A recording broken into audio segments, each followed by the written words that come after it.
So there was this man in the Olympics. Did you watch the Olympics? We were at home, right?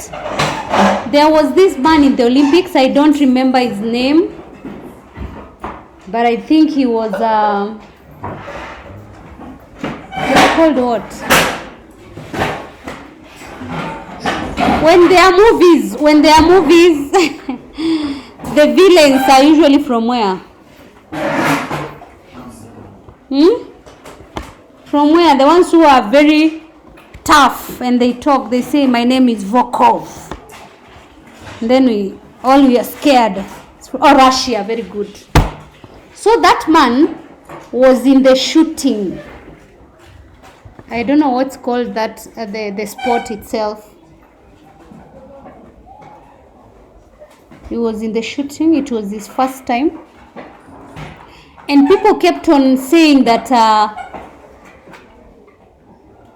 that was not his sport, because he was not wearing any gear on the face when he was shooting, yet he became number 2.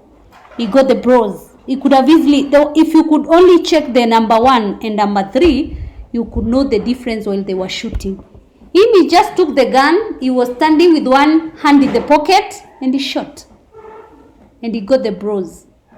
And then if you look at number 1, he had the eye gear, he had even something on the hand, even number 3. So that's why they were making fun. Everyone was making fun on TikTok and everyone on the media, saying that this man was just taken from the what? From the secret service of the Russians. He was just taken. He was told by the president. He's maybe the president's bodyguard. He was told that today I have another job for you. Can you go to the Olympics and do something? Because he's a good shooter. Then I went ahead, because I don't just like results. I like knowing the process. So I went ahead to listen to a few interviews, but most of them were in Russian. So to know how he came to be that good.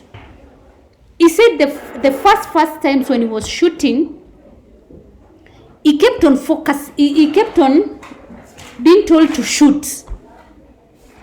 And then he goes, everyone is, of course, in their country when you're shooting, there are people around. So he tries to shoot, they keep quiet, and then he tries to shoot, but he doesn't shoot well. He doesn't go to where you're supposed to. He doesn't hit the what? It's called the what? The bullseye. He doesn't. Then he wondered what was wrong. Then one time, there was a bird that was flying. He looked at the bird. Then when the bird flew where they were shooting, a leaf fell down. And then for a miracle, the leaf fell on the what? Bullseye, where they're supposed to shoot. Now he concentrated on the what? The leaf that was there. He was so keenly looking only at the leaf. So he shot and he made the bullseye. So that is the power of concentration. And there's also another story about, they are called, they are called Buddhists. The Buddhists, I don't know, Buddha or something. The Buddha, is it the Buddha? Yeah. I have so many stories I read. So sometimes I listen to podcasts. It's not only reading. He was saying there were people, he was telling them to do what? To hit a particular tree. To hit a tree, and in that tree, they were not supposed to hit only the tree. On the tree, there was a nest. A nest with what? A nest with birds, and then the birds, there were 2 birds, and one of the birds had laid eggs. So, of course, when people started shooting, of course, the birds flew away and the eggs were left. So now the Buddha told them, can you make sure you take a stone and then you hit the eggs? So the first one was called, the first man, there were 3. He was asked, are you seeing the tree? He said yes. Are you seeing the leaf? He said yes. Are you seeing the branches? He said yes. Then he was told, go away, you can't hit.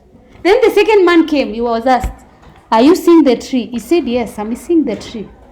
He was asked, are you seeing the branches? He said yes. And the eggs, yes. He said, you cannot hit, just go. Then there was a tiny boy, he came, he was asked, are you seeing the tree? He said, no, I'm not seeing the tree.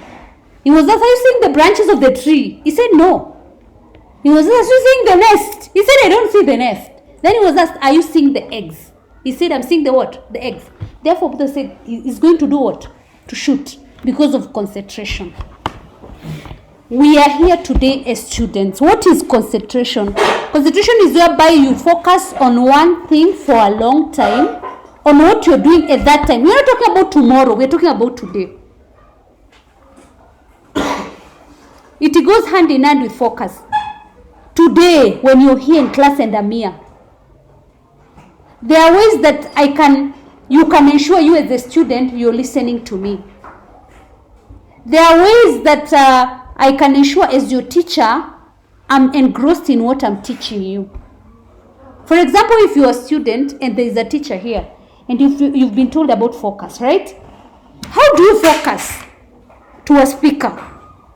You're supposed to only look at the person who's doing what? Speaking. Whether you are at the back or you are at the front. If you're not looking at me, you're supposed to listen, yes? And write down so that you can enhance your concentration on theory. Even if someone who's concentrating on whatever they are doing here, on listening to the lesson, even if someone passes by here, they won't even see them. They're in the class. Because they are concentrating so hard, even the mind would not wander. The mind wanders and goes home or goes to think about something you're going to do after this because you're not concentrating. And if you want to know whether you're fully concentrating on your revision today, in the evening, you are the DH. When you're there and you're reading and people are making noise, even the teacher comes and asks, who's making noise? Who are those who are not serious?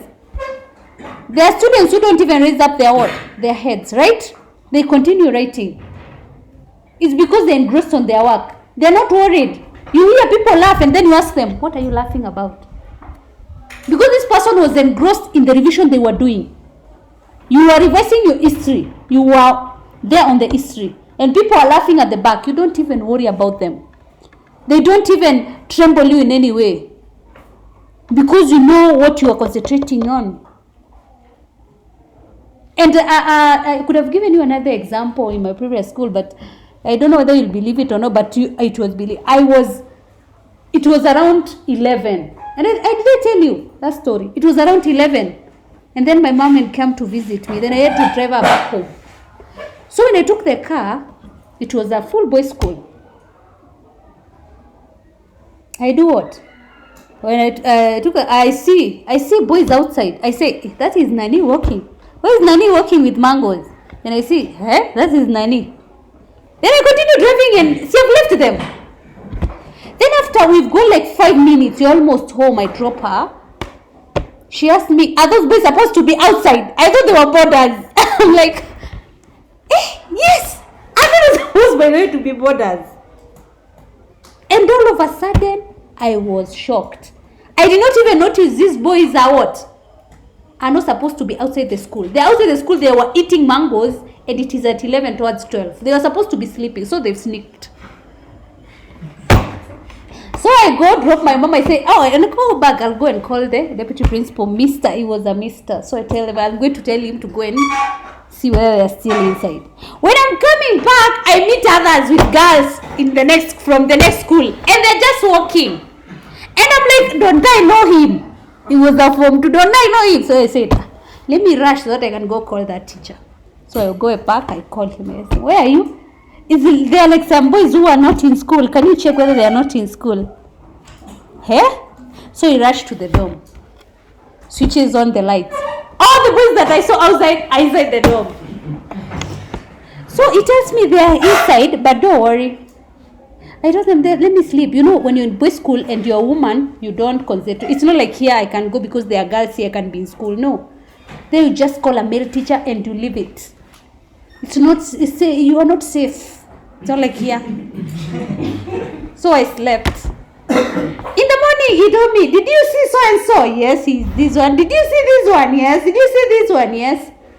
All of you, are you outside? They said, yes. And I asked him, how did you know? I thought you told me they were in the dorm. He told me, All those who ate mangoes, the mangoes were on their what? Their hands. You know, mangoes cannot.